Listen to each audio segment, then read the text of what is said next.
I don't know, Janet. I have a feeling some folks here have questions for you. I always have questions for you.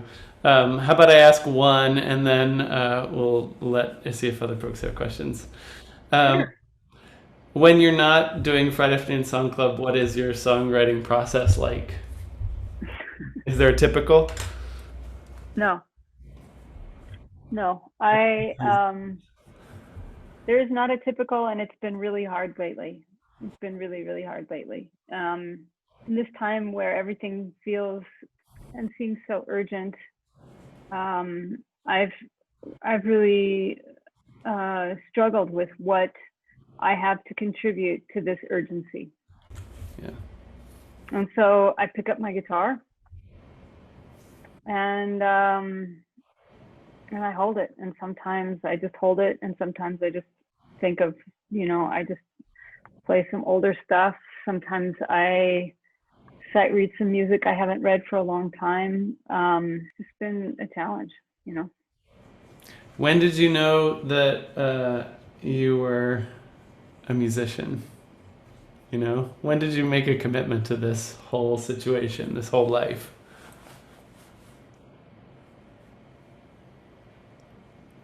I felt like I belonged with the guitar, and the guitar belonged with me from the time I was maybe 5 or 6. Like there was just no better place to be than with a guitar in my hands. And I carried one around with me everywhere. My dad had this guitar that was like as big as I was. And I just took it with me everywhere, and it didn't have a case. And but I knew that if I was a legitimate guitar player, my guitar would have a case. And when I was 9 years old, my dad got me a case for my guitar. It was a big present. And I flipped out. I just could not believe I finally, because now I'm legitimate. This guitar that I love so much, that was my dad's, now had a case. And I can still hear him laughing. I can still hear him laughing. I was so excited that I had this case. And he said, "Well, maybe you would like to open it up and see if it's like if it's how you want it to be inside." I said, "No, I'm sure it's perfect. It's perfect. It's perfect." He said, "Well, just open it up and make sure." And he'd actually bought me a guitar. It was like my size. It was a 3/4 size Gibson guitar. And then I knew for sure. I mean, I had my own guitar, like it was my own. Yeah. Pretty great. And were there times in your life and in your career so far that you've thought, maybe I should just be a banker or do something else, you know? The thought is maybe I should have gone to law school, or maybe I will go to law school, and Ah, why don't I just go to law school? And yes, it has happened a gazillion times, more times than I can possibly count. I'll just go to law school. Anything would be easier than this. Why haven't I gone to law school? Gosh, because I'm too busy. Once I became a musician, I've just been too busy. Once it just really, I'm just too busy. So luckily, I have managed to find satisfaction in life, not uh, not scrambling after money, which at this point in my life feels remarkable, and I'm glad for it. Even though sometimes I almost feel kind of awkward about it, because like now I know all these people who are my age and station in life, and they have so much more money. They've earned so much more money than I have, and yet it doesn't equate. The world's unfair that way. It doesn't work right. Artists are not fairly compensated for their contributions. That's just a fact. So fortunate that I have all that I do have. And I have my health, and I have my family, and I have kids, and I have all that sort of stuff. Couldn't be better. well, this is informal. I'll keep asking questions, but I want other people to just popcorn. Anybody can ask questions. Most embarrassing moment? Pick Yeah. one. I was once on a radio show, and the interviewer had not even looked me up on the internet. He didn't know anything. He hadn't listened to any of my music. He didn't know anything about it. It was like a 2-hour radio show, and I was playing with a trio: Mark Harris on reeds and Mark Rains on percussion. And so Mark Harris, who I know very, very well, started interviewing me.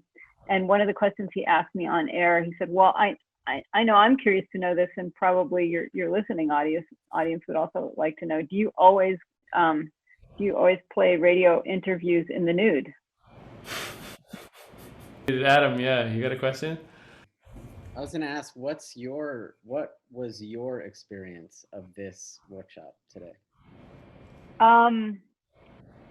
That's a great question, because I really treasure how Gary kind of corrals me into making something in a very short period of time. I wasn't even sure I was going to make something today, which is the exact same way I felt the last time I showed up for one of these. It's like, oh, I'll just sort of sit in and see what's going on, you know. And I wrote something that I needed to say for so long, for maybe like the last 17 or 18 years. Like, I wrote something that maybe it will actually turn itself into a song, but it's so deeply personal, and I didn't know it was sitting there, and now it's sitting on the page, and I didn't know it was sitting inside of me, but it was. Thanks, Gary. The rest of my day is going to be, I'm just going to cry all day.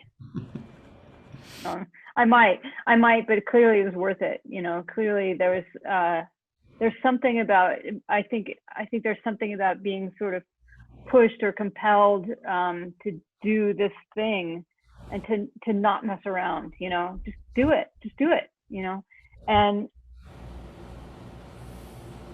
not be attached to it, just observe it, see what comes out and see what it is. And I feel extraordinarily grateful that this thing found the words in the order that they came out in. And I definitely would not have done this if I hadn't shown up to class today. Would not have happened. It's kind of magical. I can't really explain it.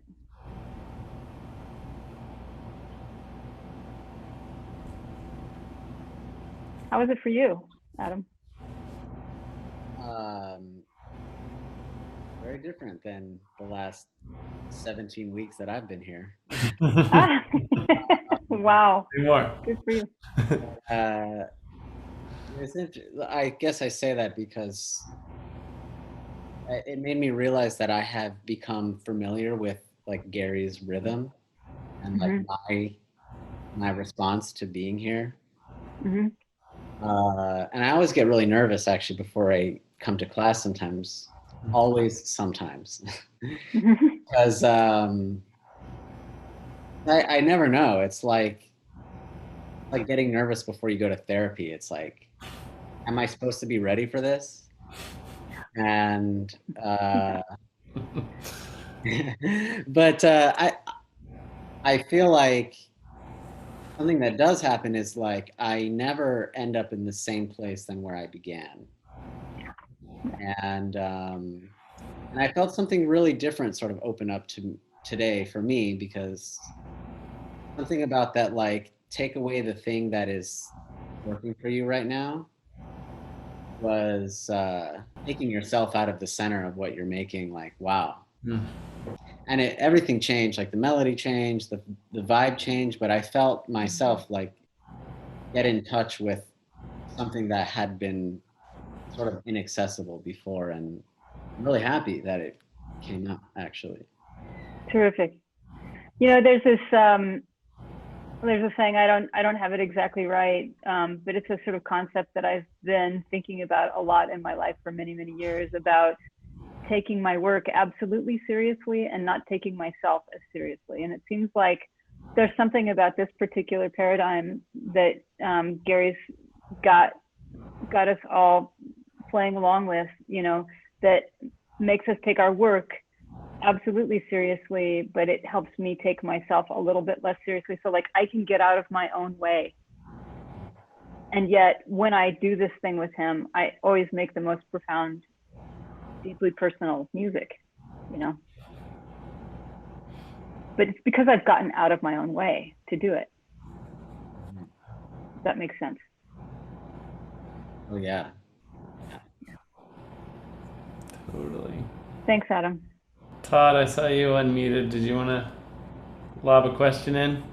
Not a question really, and I have something very unprofound to say, and that is I was very surprised to hear the words dog and onomatopoeia introduced, because I have associated those words ever since I was 5 years old, and my late brother taught me the poem, we want our puppy a good dog to be, and so we teach her to onomatopoeia.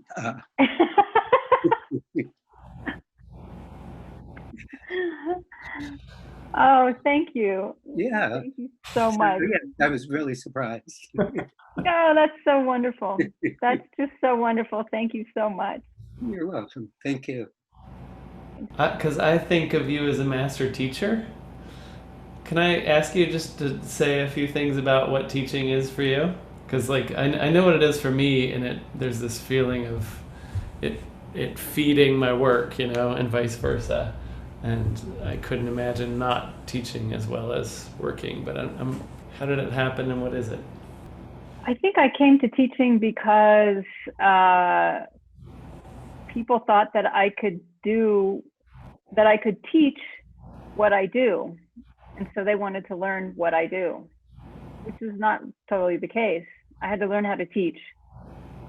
Teaching happens on a lot of different levels. I always just ask this same question for the university where I teach. They're putting up some kind of faculty profiles, and they asked a very similar question: what is teaching for you? And teaching for me is that incredibly lovely moment when I see light bulbs going on over somebody's head. My students have these, you can tell when something has happened. You can see it in their faces. You can see it in their being. Something just happened, and it's remarkable. It speaks to the trust that we have for each other, that they have for me and that I have for them. And it's such a lovely place to arrive. It makes us feel connected. Teaching also for me right now, because I'm teaching at university, I'm teaching the history of rock and roll and jazz history this coming semester. Teaching for me has for quite a long time been my sort of raised fist of resistance. And in teaching both of these subjects at this moment, it is also my active contribution to reparations. So that's in my academic classes. Teaching my guitar students, I'm teaching guitar students online. I miss them very much in person. And again, it's that same kind of connection when maybe I've said something 10 times or 100 times to somebody, and suddenly they do it and they're like, oh, this is the thing you were talking about. It's like, yeah, this is that thing. Or I ask them, what do you think I would say about this? And they already know, because this process, this teaching engenders a certain kind of trust, if not a certain kind of love for each other. And we get to see it in action, both of us, me and my students, whether I'm in the classroom or the studio. And it's really quite remarkable. It's a remarkable experience. I feel like I've learned so much from you over the years about that. I'm so glad you said that, and labeled it trust and love. So I think we should wrap up because, Zoom fatigue is real. Thank you so much, Janet, for spending time with us today. Obviously, Janet is teaching the next round of Compose Yourself. Registration is open this week. It closes on Friday. And Sienna is hosting open mic night tomorrow night. So, and then of course, Friday Afternoon Song Club. I'm not going to make the announcement about it, but there's a surprise next week as well for Friday Afternoon Song Club. So check it out.